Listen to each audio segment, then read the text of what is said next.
O microfone do Podpah é muito potente. Tipo, qualquer coisa falada nesse microfone pode ir pra qualquer lugar. E ter qualquer tipo de reverberação. Então tem que ter muito cuidado com o que é falado. Hoje em dia as pessoas falam, mano, eu vou trabalhar pra caralho pra vocês me entrevistar, vai ser da hora, eu vou lá, um dia eu vou conseguir. E também tem o outro lado, o LinkedIn ali, outro lado que é a galera que não, às vezes não quer ser entrevistada, não quer ser apresentador, mas também, cara, eu tô fazendo jornalismo, eu quero trabalhar lá, eu quero fazer parte do projeto também. Então tá muito legal, as pessoas hoje em dia me trombam na rua, ou querendo ser apresentador, ou querendo ser entrevistado num podcast, ou querendo trabalhar aqui. Quando a gente pensa em empresas, é fácil imaginar aquelas mais tradicionais, grandes, estruturadas, com tudo funcionando do jeito esperado. Nós fomos visitar empresas fora do óbvio, para entender como elas realmente operam, quem são as pessoas por trás, como elas crescem e qual é a organização para continuar de pé, inclusive em uma área que quase ninguém associa a esse tipo de negócio, o RH. E para começar, eu fui até o Podpah.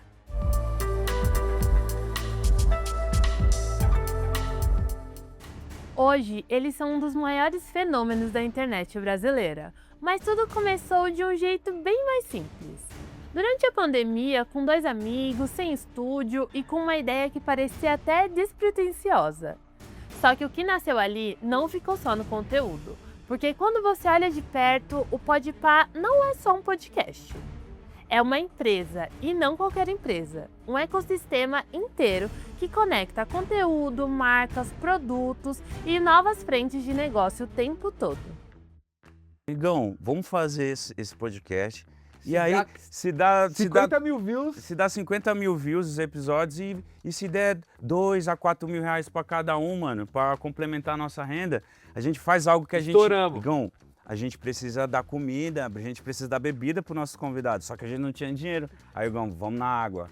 E aí, a gente foi subindo de nível. Mas se vocês assistirem o primeiro episódio, pelo menos no primeiro a gente investiu. Sim. Tinha biscoito do creme crack, maisena, tubaína na mesa. Foi aí que eu tinha falado. Eu falei, Igão, imagina se essas marcas ou outras marcas virem o produto deles aqui em cima da mesa, 2 horas, ou naquela época 4 horas, vamos deixar aqui e algum produto vai querer colar com a gente. Hoje tem... O que eles quiserem aí, mano, juro por Deus. Tem camarim. Tem bolo de cenoura fresco todo dia aí. Que a gente sempre pega um pedacinho também. É.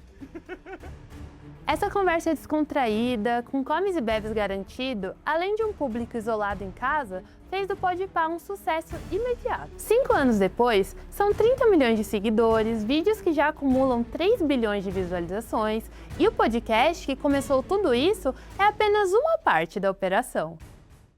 Quem é da internet sabe o que é isso. Você tem que todo dia achar um produto novo que vai vender um pouco mais do que o que você fez ontem, porque você precisa se movimentar. Então fica essa pira de tipo, tá, meu ano de 2018 foi muito legal, 2019 não foi tanto, e agora 2020, o que eu vou fazer? Onda, né? Então a gente fica procurando algo pra acertar na veia. Eu acho que eu tava nesse momento, o Mítico tava nesse momento, muitas pessoas ao nosso lado já tinham acertado na veia, e acho que faltava a gente acertar na veia, e aí o Podpah foi isso. A gente sabe que o Podpah, como comunicação, ele representa muita gente.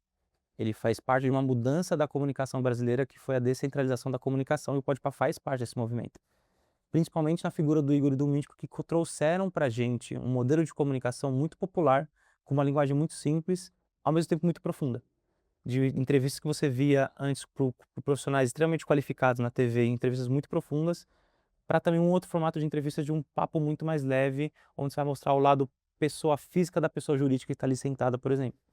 Então, quando o Igor e o Mítico trazem isso para o mercado e trazem isso para dentro da comunicação brasileira, muita gente começa a se enxergar ali. E aí o Podpah, ele é sobre isso também, ele é sobre amplificar vozes que não teriam essas vozes amplificadas se não fosse num canal, numa iniciativa como é o Podpah hoje. No final de 2020, a gente já falou, mano, a gente precisa de um estúdio nosso, a gente precisa ter essa independência e crescer. E eu sempre conversei muito com o Vitor e com o Mítico de que eu tinha isso claro na minha cabeça. A gente tava na época fazendo mais de 100 milhões de views por mês. Eu falei, mano, isso aqui do caralho, esse número aqui é muito foda, mas não vai ser assim pra sempre. Então a gente tem que trabalhar para quando isso cair, a gente ainda seja relevante, mesmo com menos números. E aí a gente começou a falar, tá, então o que a gente vai fazer? A gente vai ter outros podcasts? Eu falei, não, eu acho que se a gente tiver outros podcasts, a gente mata o nosso. mas a gente pode criar outros programas para o mesmo público em um outro formato. O consumo de podcast no Brasil foi mudando nos últimos 5 anos.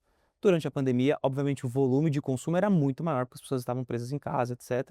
Então, o consumo era muito forte, principalmente o ao vivo. Vou dizer para você que 75% do consumo era ao vivo e somente os outros 15, 20% era no on demand. Hoje isso inverteu. Hoje 20, 30% no máximo do consumo é ao vivo e o programa ele cresce muito no on demand, porque hoje as pessoas estão trabalhando, ela ouve o podcast no momento que ela está dirigindo, no momento que ela está à noite em casa ou quando está correndo de manhã. Então o hábito de consumo também mudou nesse meio do caminho. O Brasil é o país hoje que mais consome podcast no mundo inteiro. Então uma grande barreira que a gente tem, obviamente, é a língua. Quando você fala de um podcast em inglês, é consumido nos Estados Unidos, é consumido na Inglaterra, mas também é consumido em vários outros países da Europa, etc., que inglês é uma língua muito mais acessível do que no Brasil. Quando a gente fala da língua portuguesa, a gente está restrito a menos países ao redor do mundo, e mesmo assim o brasileiro é o povo que mais consome podcast no mundo atualmente. Então, eu acho que foram 2 momentos. Durante a pandemia, muitos podcasts surgiram. E você conseguir fazer podcast todos os dias por 5 anos é muita resiliência. Então, naturalmente, esses podcasts foram se consolidando e aí você tem 2, 3, 4 grandes podcasts hoje e alguns podcasts que são muito nichados, que na verdade o objetivo desses podcasts nem é muito trabalhar audiência e patrocínio lá dentro, mas é gerar negócio para eles através desses podcasts. Então, o cara tem um podcast de negócios que ele leva empresários lá, faz um podcast com o cara e a partir dali nasce um negócio dele no paralelo que não necessariamente foi algo pro vídeo dele ali. Então, o consumo de podcast, ele mudou ao longo dos últimos anos, ele se consolidou, então você tem alguns grandes players de podcast, mas quando a gente estava lá atrás e decidiu não ir para um caminho de ser uma network de podcast, mas sim construir um canal de TV na internet, a gente olha muito para esse futuro. Cara, um dia pode ser que esse formato sature, esse dia não chegou ainda. O mercado do podcast, principalmente faturamento e investimento em podcast, cresce a cada ano. Mas a gente olha para isso para o futuro num modelo onde isso pode saturar um dia, a gente precisa estar pronto para quando isso acontecer. Por isso que a gente desenvolveu outros programas dentro do Podpah. Hoje, o negócio vai muito além das entrevistas. Eles têm programas de namoro, de culinária, projeto de música e até uma gravadora, a Podpah Records. Eles também têm a hamburgueria Rango Brabo, que funciona como um modelo de franquia, a Black Yellow, que conecta marcas a criadores de conteúdo, e o Podpah Pro, que é uma plataforma de educação em parceria com o Sebrae. E eles também entraram para o esporte, com a Madhouse TV, focada em games e esportes, e o Funk Ball, que é um time do Podpah na Kings League. E ainda tem mais, uma nova frente de conteúdo sobre futebol feminino que deve surgir em breve. Juntas, todas essas empresas geram um faturamento entre 50 e 100 milhões de reais por ano, com crescimento de 30% ao longo desses 12 meses. Para dar conta de tudo isso, eles investiram 10 milhões de reais em um galpão na Vila Leopoldina. São 6.500 metros quadrados, com estúdio, cerveja, fliperama e uma operação completa. E hoje, com quase 100 funcionários, Igão e Mítico também assumem um novo papel, o de líderes. Quando a gente passa para a segunda mudança, que para mim é o segundo momento-chave do Podpah, que é se transformar em uma TV digital na internet, a gente passa por mudar para um estúdio desse tamanho, para uma sede desse tamanho, aumentar nossa capacidade de execução, e naturalmente começar a planejar novos programas e novos ativos, novos IPs para o Podpah. E quando a gente faz isso, obviamente a gente tem uma grande crescente de produção e toda vez que você cria mais coisas, você naturalmente precisa de mais pessoas para executar aquilo. Até então, o Podpah era um podcast que era o rosto do Igor e do Mítico, 2 apresentadores. Quando a gente começa a implementar novos programas com novos apresentadores, a gente começa a despersonificar essa marca. Então, a marca Podpah hoje, ele é o Igor, ele é o Mítico, ele é o Defante, ele é a Lívia Rafael, ele é a Menina Veneno, ele é o Brino, ele é o Juca, ele é o Marcelinho Carioca, ele é o Souza, enfim. Ele é a Taizoca, ele é um monte de gente que formam o que é o Podpah hoje. Aqui dentro do Podpah, acho que eu fico mais de boca aberta, assim, com o poder de execução, assim, das coisas, assim. Obviamente, a gente ainda não é um Gugu da vida que sobe uma casa em uma semana pra pessoa e tal, mas a gente consegue fazer coisas em longos meses perfeitas. Cara, eu acho que aqui a gente conseguiu criar o nosso mundo, sabe? Tem um Podpah Records ali, tem vários estúdios aqui embaixo. Eu acho que aqui é o nosso mundo. Parece que a gente hoje em dia não precisa mais sair para criar conteúdo. Aqui tem tudo, sabe? E eu acho que também a galera que trabalha aqui, tanto eu quanto o Igão também, a gente é muito criativo. É toda hora muita ideia, toda hora muita coisa. A gente nunca teve medo de investir. A gente, como eu falei, quando a gente vai ter o Fala nosso... nos primeiros meses, como que a foi? gente tinha feito R$ 200.000. A primeira vez, assim, em 3 meses a gente fez R$ 200.000. Eu nunca tinha visto essa grana Eu na minha tava vida. duro, hein? Eu vendi o carro pra pagar aluguel. O Mítico também precisando da grana pra caramba. E aí eu lembro que caía na minha conta o dinheiro. E aí eu falei, Mítico, ó, tá aqui, R$ 200.000, mano. O que nós faz? A ideia era, me dá 100, fica com 100, vambora. Vambora, vamos vencer o mundo. Aí ele me falou uma coisa muito foda assim, ele falou assim, mano, me dá só 2 aluguel e o resto vamos fazer o nosso estúdio. E aí eu lembro que os 2 aluguel dele dava R$ 9.000, alguma coisa assim. E aí eu separei esse dinheiro, mandei pra ele. E aí eu fui pra Santa Efigênia comprar câmera. E o Vitor começou a vasculhar estúdio, assim, pra gente ir trampar. Então a gente nunca teve medo, mesmo quando a gente não tinha nada e aqueles 200.000 era tudo pra gente, a gente poderia ter feito qualquer outra coisa, mas a gente fez a melhor coisa, que foi investir na gente. Ao contrário do que muita gente pensa, a gente não fica.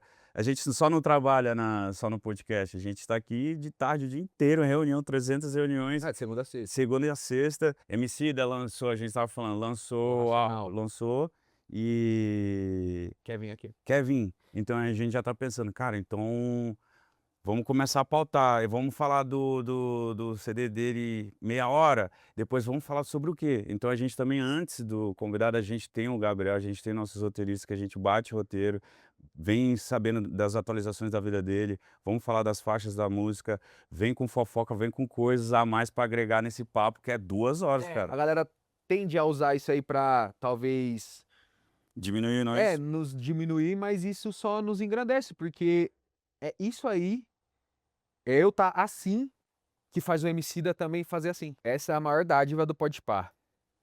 Se a galera olha e pensa que é só resenha, eu fico feliz. Porque no fundo eu sei o quanto eu tô estudando e batendo pauta e procurando melhorar, Mítico também. Então se a galera tá com esse ar de resenha, é porque tá solto, é porque tá bom. A gente tenta sempre balancear muito para as marcas que estão envolvidas com o Podpah. A gente tem muito esse cuidado e eu acho que essa habilidade do Podpah de transformar conteúdos relevantes também em um lugar que é brand safe para marcas, é óbvio, tudo isso é muito apoiado dentro de um time de BI que nos fornece dados de consumo, de retenção, etc. Então a gente consegue estudar o conteúdo que foi feito, planejar as melhorias de uma forma que a gente não comprometa o lado editorial, mas que a gente também favoreça o lado comercial do produto. A internet é rascunho, tipo assim, óbvio que a gente tem muita responsabilidade, mas a gente tem a liberdade de errar. Então, se a gente errar, a gente amanhã vai ter uma outra oportunidade de fazer de novo. Então a gente pode ir testando, não é aquele transatlântico, vamos supor, da Globo, que para mudar uma fagulhinha não dá, porque para girar aquele navio é muita coisa. Então o nosso ainda é grande, mas ele... Essa é a vantagem da maleável. internet. Quando a gente tá crescendo tanto, a nossa única preocupação minha e do Igão é tipo assim, cara, tá tudo muito certinho. Esse budget é pra isso, isso. Aí o Igão sempre reclama. Tipo Faz de assim, cara, loucura. precisa de loucura. Pô, só tem esse dinheiro, então desse dinheiro, deixa 20% pra gente poder queimar, poder ir a internet é muito de ondas, é viral. Então se a gente ser sempre um padrão, não, agora a gente vai fazer isso, isso e isso certinho. Não, a gente está na internet, a internet é muito viva, então a gente tem que ter uma porcentagem de um dinheiro para a gente investir num quadro maluco, porque se esse quadro De hoje pra amanhã. se esse quadro fazer sucesso, vai atrair uma audiência, vai ganhar mais seguidores, para o programa de amanhã também tá no hype. Então a gente tem que ter essa liberdade de criação, de investimento de umas maluquices. Eu e Igão, a gente, pô, estamos pagando do bolso um doc que a gente falou, mano, vamos. O Igão chegou para mim, vamos. E entre outros que a gente fala, não, cara, isso aí eu vou investir, não, isso eu acredito. O Podpah, que hoje em dia é um programa que a Lívia apresenta, que tá fazendo sucesso pra caramba, mas quando a gente apresentou isso pra galera do Podpah, isso, muito gasto, Vocês cara. estão fazendo muita coisa já. 40, a gente tá fazendo muita coisa, 40 mil por episódio, que isso, a diária não vai dar, e a gente... confia, cara, confia, vai dar bom. Não, as marcas não querem isso, era o vídeo de fundo branco, de relacionamento, estourar balãozinho, essas coisas. Mas o que? A gente estava aqui na mesa, a gente falou, cara, é isso que tá na moda? Vamos fazer do nosso jeito também? E aí o programa bombou, cresceu, tem patrocinadores e chegou num ponto que a gente falou, cara, eu acho que combina mais com a Lívia apresentando. E realmente a gente não tinha tanto tempo para fazer, mas a gente precisava estruturar e falar assim, Lívia, cuida do nosso filho agora. E ela tá cuidando melhor ainda. Quando a galera fala, ah, pode pá, o Igão é Mítico, calma, mano. Tem muita gente trabalhando, tem muita gente que faz esse barcão rolar, sabe? Tem dias que a gente tá intenso de reuniões e, tipo, acabou, vai gravar uma propaganda, vai gravar uma coisa. A gente, mano, da cabeça tá cheio de reunião, cheio de coisa. Eu tô aprendendo com bastante terapia e muitas coisas, mas eu tô aprendendo isso, a ser empresário, um bom empresário. Tô trabalhando para isso e também um bom apresentador, um bom cara do entretenimento, que para mim é mais fácil o entretenimento do que a parte mais empresarial. Mas a minha meta é ficar 50% cada um, porque eu amo ambos. A nossa parte empresarial é junto com a criação. A gente não entra em financeiro, óbvio que a gente sabe o que tá acontecendo, mas a gente, o que eu quero dizer é, tipo assim, eu não fico toda hora, tipo, como é que tá o fluxo de caixa disso aqui? Tem pessoas muito competentes cuidando disso. O lance é que o nosso lado empresário é em cima da criação. E não só de criação de programas, é tipo assim, pô, aquilo não tá dando certo, vamos mudar. Vamos fazer uma nova estratégia, vamos buscar uma nova estratégia para rede social, vamos buscar uma nova estratégia de thumb, vamos uma nova estratégia de convidado. É nisso que a gente entra. Do nada vem um ponto final, né? Esse ponto final foi engraçado. É isso. Tem muita gente que também acha que olha de longe e fala, mano, deve ser uma bagunça, deve ser uma maconheira aí, ali dentro. E não é bem assim, eu acho que cada vez mais a empresa está crescendo, está nascendo várias outras áreas, a gente está entendendo que não dá para ser muito soltinho assim também, Sim. porque cada vez mais vem mais responsabilidades. Mas ao mesmo tempo que a gente percebe que não dá para ser soltinho, a galera legalize assim, também não dá para ser chatão. Então a gente fica caminhando nisso para ser uma empresa legal de trabalhar, a galera sabendo que Pô, é é uma empresa sério. que, pô, se você fizer a É sua jovem, né? responsa, você desce e joga um FIFA, porra. Tem Você joga basquete, fliperama aí, você joga ping-pong com o Marcelinho Carioca. Faz o que você quiser fazer. E o que eu mas falo também, entrega. o que eu tento conversar com todo mundo aqui é para que eles não preencham as lacunas só. Por exemplo, assim, sei lá, eu sou um editor de vídeo. Então, pô, eu falo com os editores, você gosta de editar? Do caralho. Mas se você provavelmente também gosta de transmissão, vai lá, conversa com o Alex, que é o nosso diretor de transmissão. Vai lá, fica perto dele. Não é porque você é editor, você tem que ficar só na cadeira do editor. Vai, a empresa ela é meio que aberta para você crescer dentro dela, sabe? Obviamente, Mudar de ramo, né? exato, obviamente que não, o Mítico quer sair daqui para lá, não só porque ele quer eu vou fazer não. Tem a ver? É do caralho, a pessoa vai render mais e a gente gosta dessa pessoa? Por que não? Nesse momento tá sendo gravado um documentário, vários documentários para sair, um programa documental. A gente Vários escreveu, programas. roteirizou uma série para um canal de TV aberto. Exatamente. Tem uma série para um canal de TV aberta sendo desenvolvida. Tem filme sendo desenvolvido para uma plataforma, um streaming. Tem todo esse ecossistema do Podpah girando. Tem a Podpah Records que a gente estreou ontem.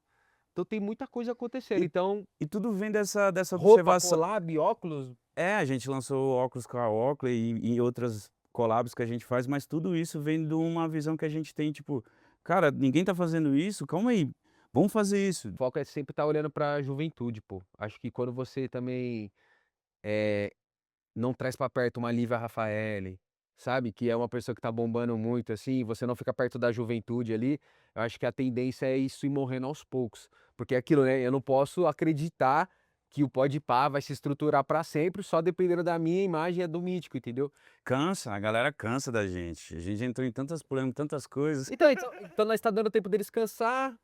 E aí vai ter outros programas pra eles assistirem. Quando eles voltar a gostar de nós, aí nós tá aqui ainda, entendeu? Então nós vai. Não vai estar aqui sempre, né? Sempre. Você acha que você vai estar de cabeça branca, Vou. botando essas ladainhas aqui? Vou. Tomara que demore pro cabelo ficar branco, mas eu vou.